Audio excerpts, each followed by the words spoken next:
अस्सलाम वालेकुम students.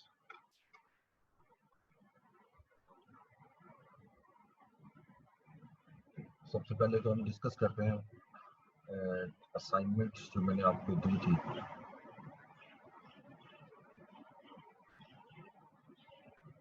Lecture number 11 है आज हमारा, बैच नंबर 27/2020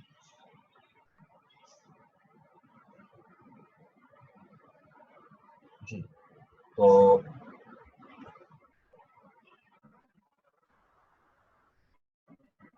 26 से लेकर और आई थिंक मैंने 38 तक दी थी।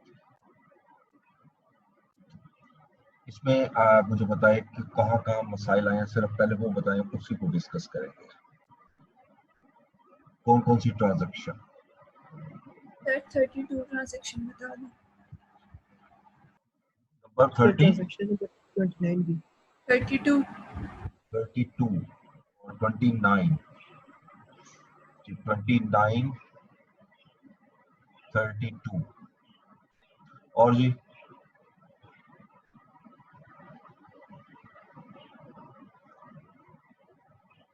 बाकी ओके। चलो good. Transaction number 29, sold goods to Lahore Trading 125,000. 20% payment was received on spot on 27th March 2015 and balance shall be received on term 330 and 50. ये जो सेल है इसमें दो सेल आ रही है, कैश सेल भी और क्रेडिट भी। यानी 125,000 की आपने गुड सेल की थी लाहौर ट्रेडिंग को, 20% पेमेंट आपने एडवांस में रिसीव कर ली, यानी उसी वक्त रिसीव कर ली, तो कैश सेल होगी। और जो बैलेंस है यानी 80% जो है वो रिसीव होगा फ्यूचर में, लेकिन उसके टर्म ये है 3% डिस्काउंट है, 30 दिन में पेमेंट करेगा, और 50 दिन में अगर पेमेंट करेगा तो उसको कोई डिस्काउंट नहीं है। ठीक है, यहाँ पर एक अकाउंट तो हमारा बन गया सेल्स, और सेल हमारी कितनी बनी थी, यहीं से लेते हैं। सेल्स हमारी बनी 125,000। अच्छा, इसी का 20% अगर लें तो ये कैश हो गया, क्योंकि आपने कैश रिसीव किया, और चूंकि कैश आ रहा है बिजनेस में और इसलिए हम इसको डेबिट करेंगे। कैश हमारा हुआ डेबिट, और कैश होगा डेबिट 25,000 से, यानी 125,000 का 20% आप लेंगे तो ये 25,000 आएगा। अच्छा, अब बैलेंस रह गया 100,000, वो आप रिसीव करेंगे फ्यूचर में, उसके लिए हम वर्ड यूज करेंगे अकाउंट्स रिसीवेबल, दैट इज 100,000। ठीक है, cash debit, account receivable debit, और अब हम इसको सेल्स को क्रेडिट कर देंगे 125,000 से। ये हमारी ट्रांजैक्शन नंबर 29। सर ये अकाउंट रिसीवेबल की जगह हम लाहौर ट्रेडिंग का वर्ड यूज कर सकते हैं? हाँ जी, सॉरी, लाहौर ट्रेडिंग लिखेंगे ना, लिख रहे हैं ना, नाम लिख देंगे ना, लाहौर ट्रेडिंग। ठीक है, 32 goods return by Lahore Trading ₹15,000 on 2nd April. Goods were originally sold on 20th March 2015. ठीक है, ये जो है ना, इसमें डेट सही करनी पड़ेगी, 27 मार्च को सेल की थी, 20 को नहीं की, ये देखिए 27 मार्च को। तो 15,000 की गुड्स वापस आ रही है। ये जो आपने सेल की है ना, इसी में से 15,000 की गुड्स आपको वापस आ रही है। इसकी एंट्री तो सिंपल सेल रिटर्न है, क्योंकि जो आपने गुड्स सेल की हुई थी वो वापस आ रही है, तो सेल रिटर्न मेरा डेबिट हो जाएगा और लाहौर ट्रेडिंग जो है वो क्रेडिट हो जाएगी। और कितनी गुड्स वापस आ रही हैं? 15,000 की, ये 15,000 की गुड्स वापस आ रही है 2nd अप्रैल। जो मैंने डेट का कॉलम नहीं बनाया वो तो आप बना लो।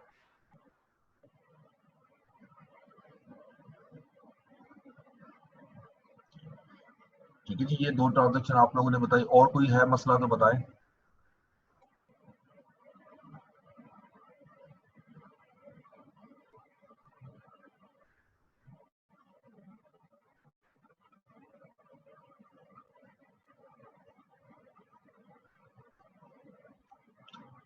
ठीक है, और कोई मसला नहीं है। चल, अब इससे अगली ट्रांजेक्शन है 33 से लेकर और 50 तक। 33 से लेकर 50 तक।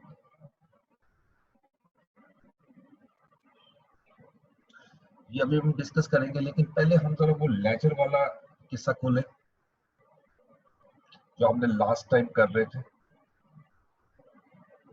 अगर उसको ओपन कर लें,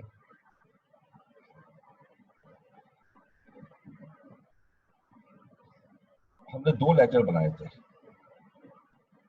ठीक है, एक कैश का लेजर बनाया था और एक हमने कैपिटल का लेजर बनाया। एंट्रीज आपके ज़हन में होंगी, आपके पास लिखी हुई होंगी। अगर नहीं लिखी तो अब क्या करेंगे, इसका इसको ओपन करो।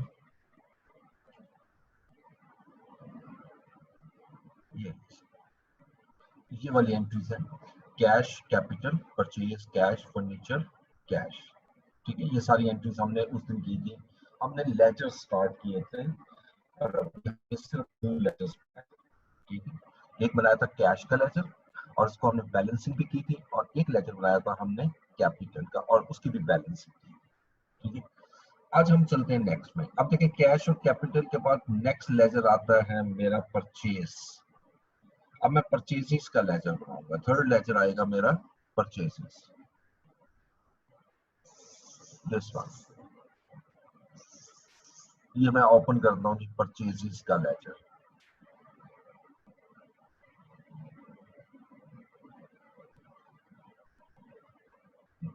अच्छा, अब परचेजेस के लेजर में देखते हैं।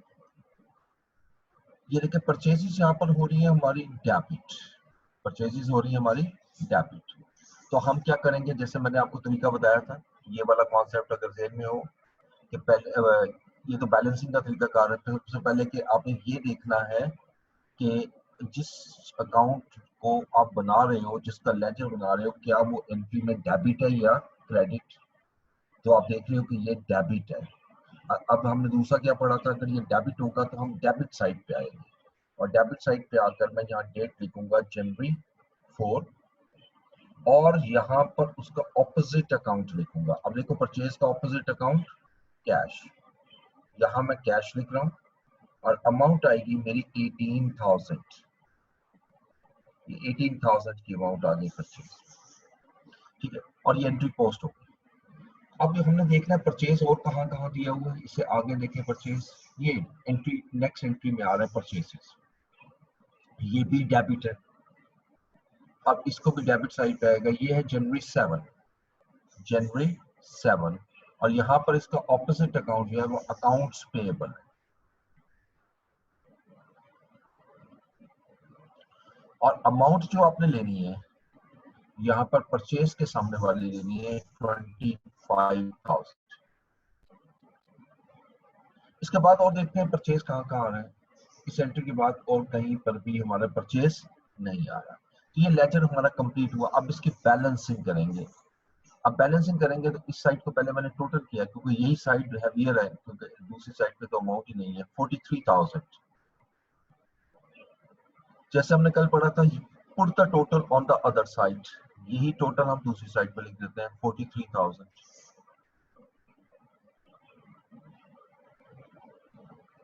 ठीक है, और ये जैसे हमने कल पढ़ा था कि एक मंथ की है, तो जनवरी 31 को अगर मैं बैलेंस करता हूँ, जनवरी 31 को, तो बैलेंस मेरा कितना आएगा, balance carry down, balance carry down, और बैलेंस भी मेरा 43,000, क्योंकि यहाँ 43,000 पुट करूंगा तो इक्वल आएगा। अब ये जो मैंने बैलेंस लिखा है, इसी बैलेंस को अगले महीने के स्टार्टिंग में शो करेंगे। यही ओपनिंग बैलेंस हो जाएगा मेरा, बैलेंस BT 43,000,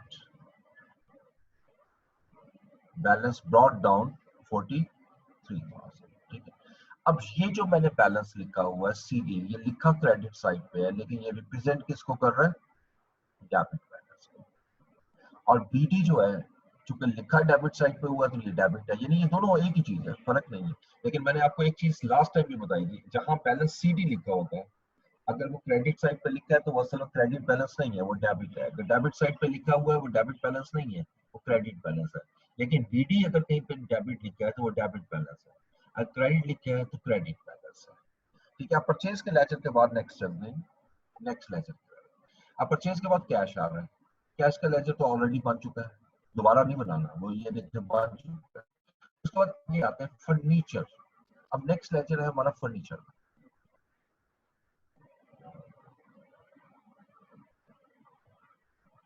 फर्नीचर का लेजर, ये भी छोटा सा लेजर होगा, इसमें मेरा ख्याल है एक ही एंट्री है। अब फर्नीचर में ये एक एंट्री है 21,000 की। तो अब इसका ऑपोजिट अकाउंट लिखें, पहले से देखें डेबिट है या क्रेडिट, ये डेबिट है, तो मैं डेबिट साइड पे आता हूँ और डेट लिख लेता हूँ जनवरी 5, जनवरी 5। अब फर्नीचर क्या है, कितनी अमाउंट है, 21,000 की। ऑपोजिट अकाउंट है कैश और अमाउंट 21,000। अब इसके अलावा अगर देखें अगली ट्रांजैक्शन में कहीं फर्नीचर नहीं आ रहा, दैट्स ओके, बस एक ही ट्रांजैक्शन थी, यही मेरा बैलेंस भी आएगा अगर मैं बैलेंस करूंगा। यानी पहले मैंने इस साइड को टोटल किया 21,000, 21,000। अब इसको बैलेंस करेंगे तो यही बैलेंस आ जाएगा जनवरी 31, balance carry down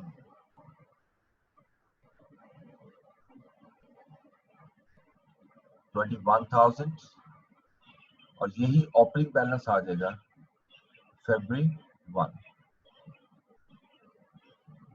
balance BD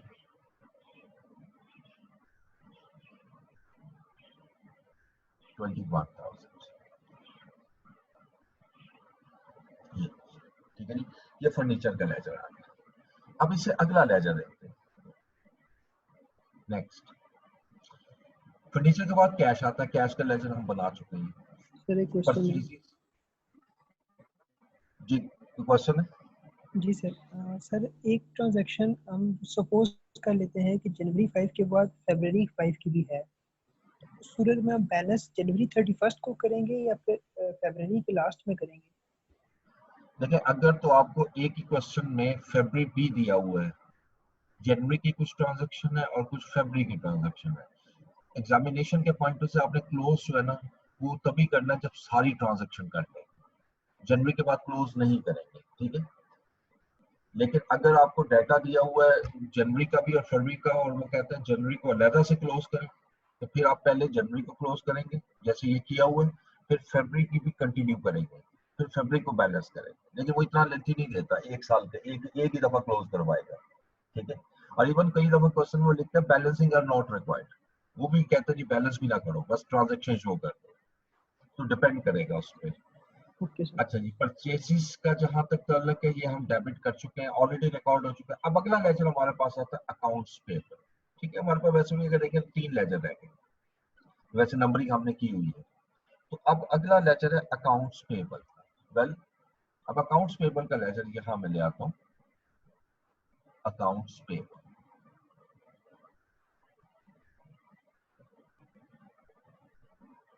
accounts payable,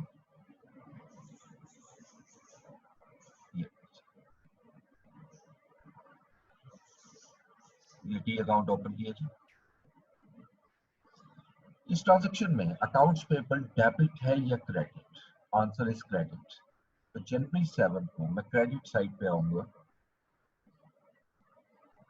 और इसका ऑपोजिट अकाउंट लिख देते हैं। अकाउंट्स पेबल का ऑपोजिट अकाउंट है परचेसेस,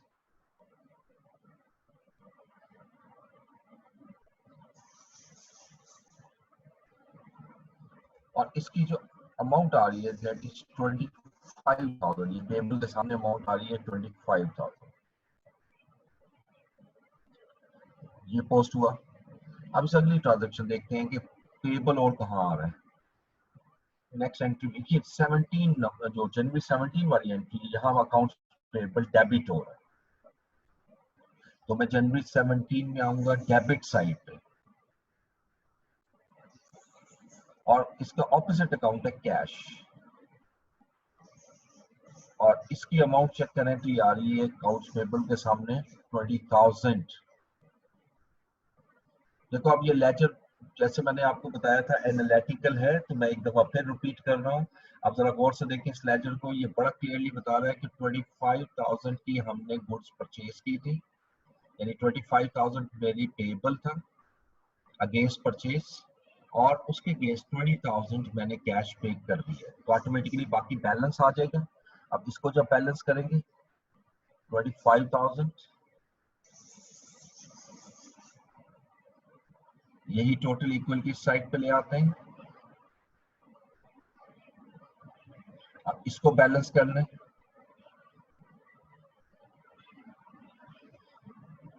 अच्छा अब इसका बैलेंस यकीनन इस साइड पे आएगा, तो जनवरी 31 को हमने बैलेंस किया, बैलेंस कैरी डाउन, तो इसमें कितनी अमाउंट पुट करें जी 5,000 कि ये 25,000 हो जाए, और यही मेरा फिर ओपनिंग बैलेंस आ जाएगा फेब 1 को, बैलेंस बॉट डाउन। अब अगेन मैं यहाँ अगर डिस्कस करूं, ये बैलेंस लिखा, ये जो सीडी बैलेंस है डेबिट साइड पे लिखा हुआ है, असल में ये डेबिट नहीं है, ये क्रेडिट बैलेंस को रिप्रेजेंट कर, it is the credit balance, ठीक है। अकाउंट्स पेबल के बाद नेक्स्ट लेजर देखें, हमारा कैश का हो चुका है सेल्स का लेजर, अब दो ही लेजर रह गया मेरे, सेल्स और अकाउंट्स रिसीवेबल। तो सेल्स का लेजर यहां बना लेते हैं, सेल्स,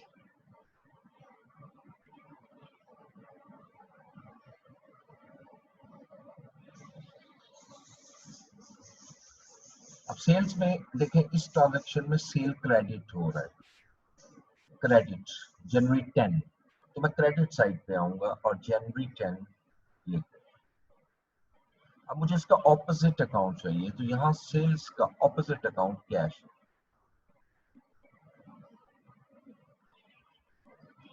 अमाउंट सेल की लूंगा 16,000, ठीक है जी। नेक्स्ट ये पोस्ट हुआ, अब इसके बाद अगली एंट्री में भी सेल्स आ रहा है, ये देखिएगा ये भी क्रेडिट है 14 की ट्रांजैक्शन, तो ये भी क्रेडिट साइड पे आए, सेल होती क्रेडिट है। अब इसका ऑपोजिट अकाउंट आ रहा है, अगर देखिएगा ये देखिएगा अकाउंट्स रिसीवेबल, ये ऑपोजिट अकाउंट आ गया अकाउंट रिसीवेबल, और इसकी अमाउंट देखें तो सेल्स के सामने है 22,000। बस अब इसको बैलेंस कर लेते हैं, और कोई ट्रांजैक्शन इसमें अकाउंट सॉरी सेल्स से रिलेटेड नहीं, अब इसको बैलेंस किया तो दैट इज 38,000 टोटल आ गया, और यकीनन यही मेरा बैलेंस होगा, इसी टोटल को यहां लिखूंगा 38,000, और जब बैलेंस करूंगा तो जनवरी 31 का जो बैलेंस आएगा मेरा वो भी 38,000 आएगा, बैलेंस सीडी 38,000, और यही मेरा ओपनिंग बैलेंस भी आ जाएगा फेब 1, बैलेंस बीडी।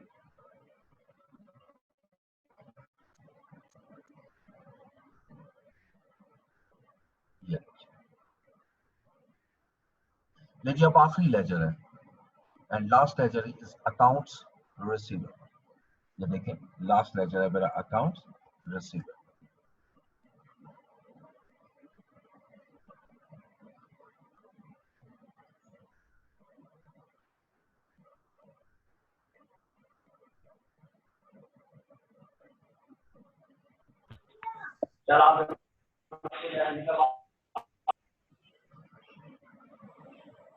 जी कोई क्वेश्चन है समीर, आपका माइक ऑन है? ओके, अकाउंट रिसीवेबल में अब देखिएगा कि इसका कहाँ एंट्री आ रही है, ये अकाउंट रिसीवेबल ये डेबिट साइड पर आ रहा है, तो मैं डेबिट साइड पे लिख दूंगा यहाँ पर जनवरी 14 जनवरी 14। और ऑपोजिट अकाउंट अगर आप देखें इस ट्रांजैक्शन में जनवरी 14 में अकाउंट रिसीवेबल का लेजर में बना रहा हूं, तो ऑपोजिट अकाउंट आ जाएगा सेल्स और अमाउंट आएगी 22,000।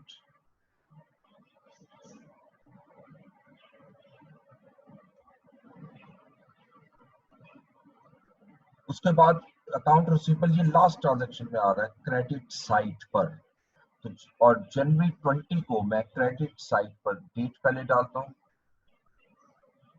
और अब इसका ऑपोजिट अकाउंट अकाउंट रिसीवेबल का ऑपोजिट आपको नजर आ रहा है कैश, तो यहाँ कैश अकाउंट आ रहा है। हम कितना कैश रिसीव कर रहे हैं, अकाउंट रिसीवेबल के सामने अमाउंट है 15,000।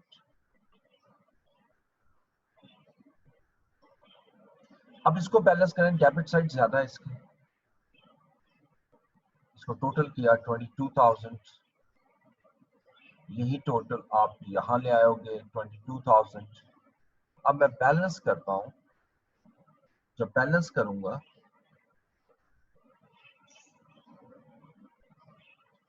तो ऑब्वियसली ये बैलेंस क्रेडिट साइड पे आएगा जनवरी 31। ये असल में जो क्रेडिट साइड पे लिख रहा हूँ ये क्रेडिट बैलेंस नहीं है क्योंकि सीडी है, और सीडी बैलेंस अगर क्रेडिट साइड पे लिखा हुआ है तो ये रिप्रेजेंट कर रहा है डेबिट बैलेंस को। तो 22,000 और 15,000 का जो डिफरेंस है 7,000 की है, यही बैलेंस है। यानी 22,000 की मैंने सेल की थी और 15,000 मैं रिसीव कर चुका हूँ, 7 मजीद रिसीव करना है। यही मेरा अगले महीने का बैलेंस आएगा क्योंकि ये अमाउंट मैं नेक्स्ट मंथ में रिसीव करूंगा। This is balance brought down.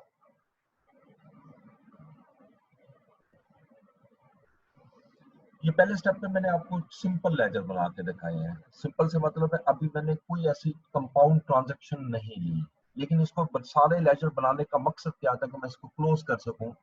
अब नेक्स्ट स्टेप पे जाकर अब अगला हमारा स्टेप होता है ट्रायल बैलेंस। छोटा सा स्टेप होता है trial balance. What is a trial balance? ठीक है, इसको हम कहते हैं कि स्टेटमेंट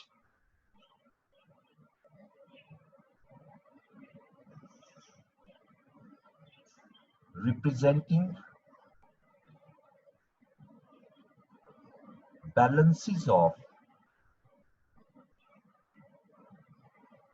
ledgers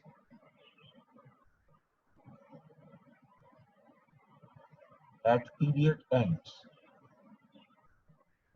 एक ऐसी स्टेटमेंट जिसमें लेजर के जितने भी बैलेंसेस हैं उनको हम शो करते हैं, रिप्रेजेंट करते हैं। उस स्टेटमेंट को हम नाम देते हैं ट्रायल बैलेंस। देखिए अभी हमने 8 लेजर बनाए, अगर आप देखिएगा 2 लेजर हमने यहाँ कल बनाए थे कैश कैपिटल। आज हमने purchases, furniture, sales, account receivable और अकाउंट्स पेबल, यानी 5 लेजर हमने आज बनाए। 2 कल बनाए थे, टोटल 7 लेजर है। अब इन 7 लेजर के कुछ ना कुछ बैलेंसेस आ रहे हैं। इन तमाम बैलेंसेस को मैं लेकर आता हूँ और मैं एक स्टेटमेंट में शो करता हूँ। उस स्टेटमेंट को हम नाम देते हैं ट्रायल बैलेंस, यानी अब सिर्फ बैलेंस उठा रहे हैं, राइट। अच्छा, अब ट्रायल बैलेंस के पर्पस क्या होता है? पर्पसेस ऑफ ट्रायल बैलेंस, ये पेपर में आता भी है। पर्पसेस ऑफ ट्रायल बैलेंस, इसको टू फोल्ड पर्पसेस भी कहते हैं।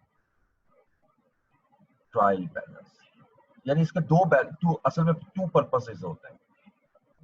इट हैज टू पर्पसेस, इस वजह से इसको टू फोल्ड पर्पसेस भी कहते हैं। Two fold, FOLD। अब इसका जो पहला पर्पस है ट्रायल बैलेंस का वो क्या है? It showed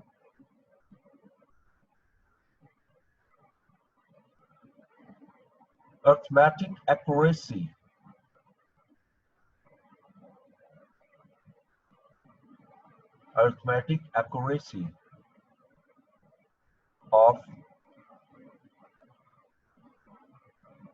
recording and posting।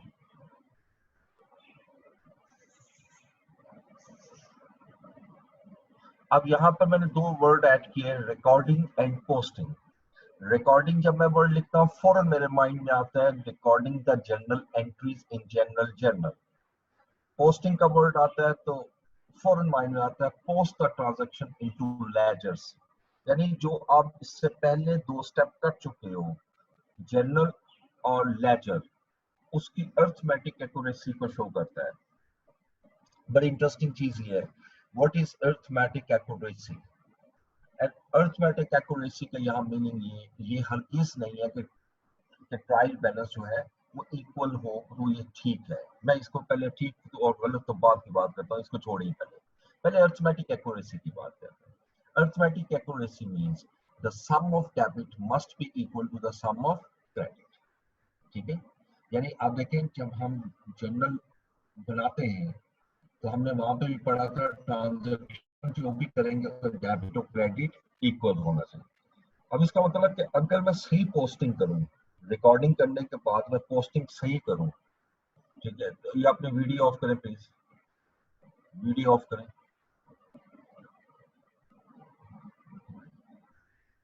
अच्छा, ये अपने वीडियो प्लीज अपने ऑफ रखा करें, सॉरी क्लास डिस्टर्ब होती है इससे। तो मैं ये बात कर रहा था कि जो ट्रायल बैलेंस है, अर्थमेटिक एक्यूरेसी का मतलब है कि ट्रायल बैलेंस की डेबिट साइड और क्रेडिट साइड इक्वल होनी चाहिए। अच्छा, अब क्या मैं ये कहूं कि अगर ट्रायल बैलेंस की डेबिट और क्रेडिट साइड इक्वल आ रही है तो ये करेक्ट है?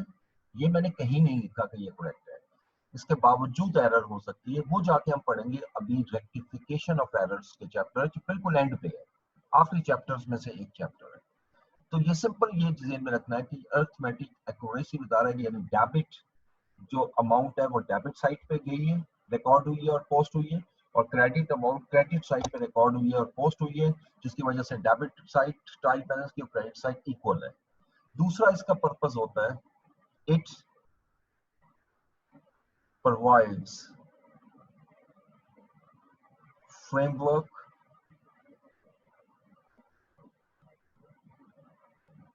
for preparation of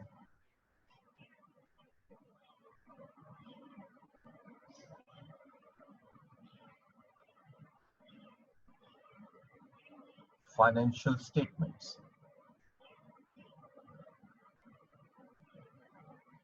financial statements ये हम अगले चैप्टर्स में पढ़ेंगे जब हम आगे जाएंगे कि यानी जब हमें फाइनेंशियल स्टेटमेंट्स बनाने हैं, बिल्कुल एंड पे स्टेटमेंट ऑफ कॉम्प्रिहेंसिव इनकम और स्टेटमेंट ऑफ फाइनेंशियल पोजीशन, उसके लिए जो फ्रेमवर्क प्रोवाइड कर रहा है हमें वो ये ट्रायल बैलेंस हमें फ्रेमवर्क प्रोवाइड कर। फ्रेमवर्क का मतलब क्या है?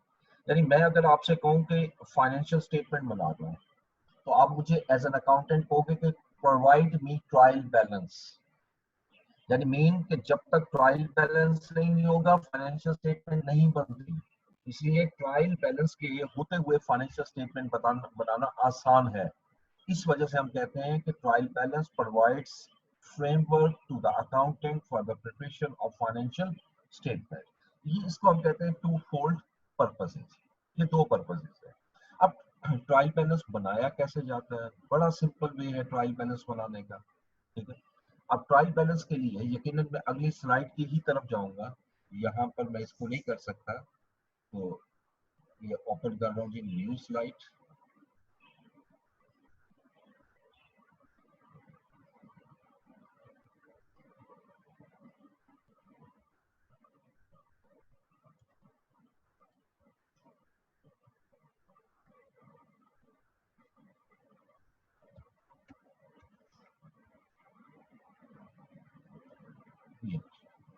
अच्छा, अब ट्रायल बैलेंस का फॉर्मेट क्या होगा? सबसे पहले नेम ऑफ द कंपनी, ठीक है। अब यहाँ पर बिजनेस में जो भी नेम आप लगा लो, मैं वैसे ABC लिख देता हूँ। ये आपने प्रिंसिपल हमेशा याद रखना है, जब भी एग्जाम में कोई क्वेश्चन करना हो तो इसी तरीके से हम करते हैं, इसी फॉर्मेट में। सबसे पहली लाइन में नेम ऑफ द कंपनी होता है, दूसरी लाइन में जो भी आप काम कर रहे हैं, जो भी स्टेटमेंट आपको एग्जामिनर ने कहा है, यहाँ अब ट्रायल बैलेंस कहा है तो मैं सिंपल लिखूंगा ट्रायल बैलेंस। और तीसरी जो होती है आपकी थर्ड लाइन, वो डेट होती है कि ये जो आप बना रहे हो ये किस डेट की है। अब यहाँ डेट तो सिर्फ जनवरी लिखा हुआ है बस, ठीक है, for the month of January, year नहीं लगाते हैं। ठीक है, तो यहाँ मैं लिखूंगा for the month of January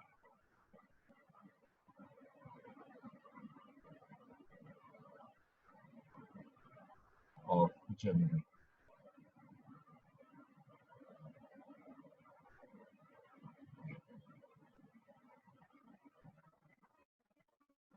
सिर्फ 3 चीजें होंगी। First is head of accounts, head of accounts. Second debit balance, सिर्फ बैलेंस उठाना, डेबिट बैलेंस। और फिर क्रेडिट बैलेंस।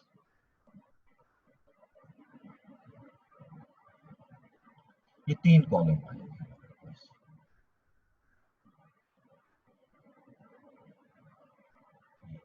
ठीक है, यहां से भी हम लाइन ड्रॉ कर सकते हैं।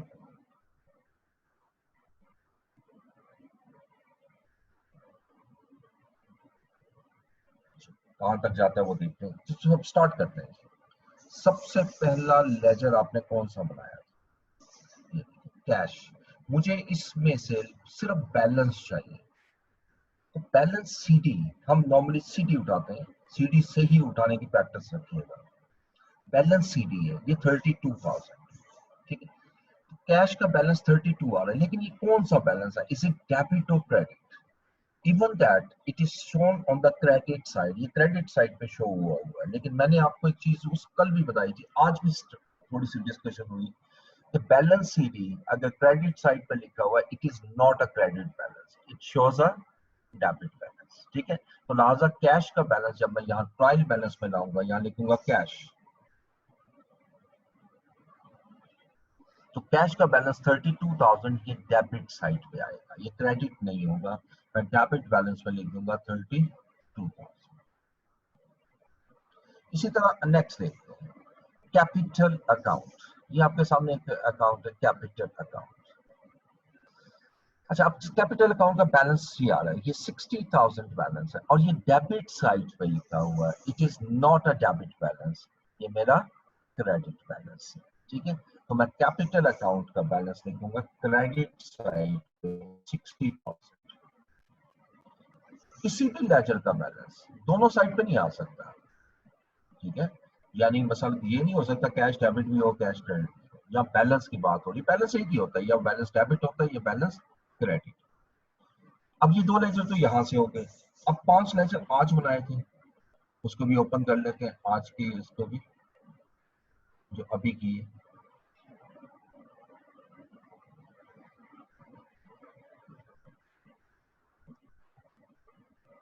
This one. ठीक है, अगला लेजर था हमारा परचेजेस, परचेज। अब परचेज का बैलेंस क्या है? दिस वन सीडी बैलेंस उठाना है, ये 43,000 बैलेंस आ रहा है, क्रेडिट साइड पे आ रहा है। ये क्रेडिट बैलेंस नहीं है, ये हमारा डेबिट बैलेंस है। तो परचेज हमारी डेबिट हुई 43,000 से, यहाँ लिख दूंगा परचेज, परचेजेस, ये डेबिट होगी 43,000 से।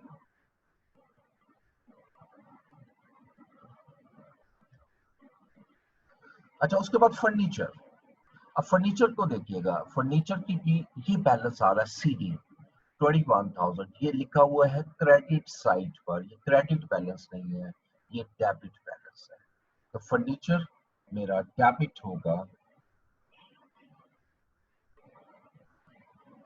By how much amount? That is 21,000। Balance balance balance, total नहीं, बैलेंस, बार बार कह रहे हैं। उसके बाद नेक्स्ट लेजर है सेल्स। अब सेल्स का बैलेंस सीडी ही आ रहा है, और इसका बैलेंस आ रहा है 38,000 और ये शो हो रहा है डेबिट साइड पे। It is not a debit balance, it is actually a credit balance. तो सेल्स में अब हम लिखेंगे कि क्रेडिट बैलेंस में 38,000।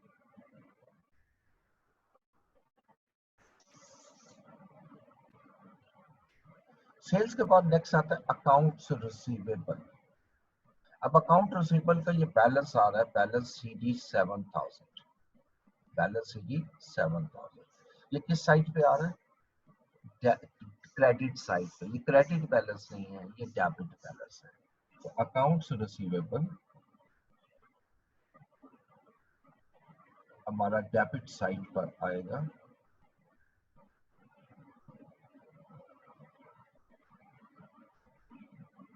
That is 7,000।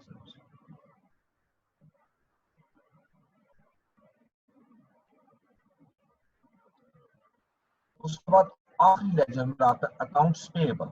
अब अकाउंट्स पेएबल का ये डेबिट साइड पे आ रहा है balance 5,000। It is not a debit, ये सीडी बैलेंस अगर डेबिट साइड पे लिखा हो तो ये असल में क्रेडिट बैलेंस है। तो अकाउंट रिसीवेबल क्रेडिट बैलेंस हुआ 5,000।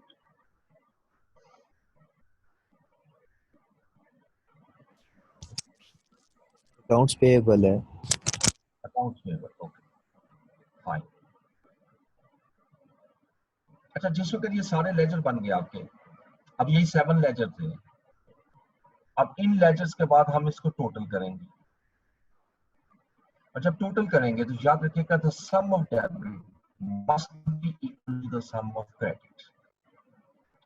अगर इक्वल नहीं आ रहा तो इसका मतलब है कि हमने कोई अर्थमेटिक एरर की है। अब इसको टोटल करते हैं हम पहले डेबिट साइड को, तो 32,000 plus 43,000 plus 21,000 plus 7,000। Debit side का टोटल आ रहा है 103,000।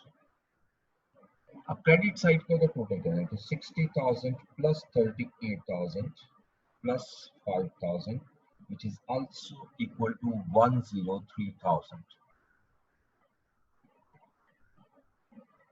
Similarly, ऑफ करें अपना वीडियो, ऑफ करें, वीडियो ऑन हुई आपकी, ये टोटल आ गया, यहाँ लिख दूंगा total. Now you can see that trial balance debit side is exactly equal to the credit side. ठीक है, this is what the trial balance is. Very simple, very simple. Trial balance is a very simple. ठीक है, यानी trial balance का अगर question आता है तो इससे पहले जर्नल भी होगा और लेजर भी होगा। जब तक जर्नल और लेजर नहीं होगा आप ट्रायल नहीं बना सकते, क्योंकि वहीं से बैलेंस उठाते हैं। जर्नल से हम बनाते हैं लेजर, लेजर से हम बनाते हैं ट्रायल बैलेंस। अब जरा आइएगा, वो 3 चीजें हैं जिस वक्त आपकी बिजनेस ट्रांजैक्शन होती है, साथ साथ में बार बार डिस्कस कर रहा हूँ आपसे, इसको जरा अच्छी तरह ध्यान में रख लें। ठीक है, बिजनेस ट्रांजैक्शन के बाद हमने पढ़ा है जनरल जर्नल, जनरल जर्नल, उसके बाद हमने पढ़ा जनरल लेजर जिसको अकाउंटिंग साइकिल कहते हैं, और उसके बाद हम ट्रायल बैलेंस तक आ चुके हैं। ठीक है, और ये एक दूसरे से लिंक्ड है। लिंक्ड किस तरह, एक तरतीब की है, यानी बिजनेस ट्रांजैक्शन सबसे पहले कहा जाएंगे जनरल लेजर, जनरल लेजर से ट्रांजैक्शन कहाँ जाएंगे, जनरल जर्नल से, जनरल जर्नल से लेजर में गए, लेजर से हम बैलेंसेस लाते हैं ट्रायल बैलेंस।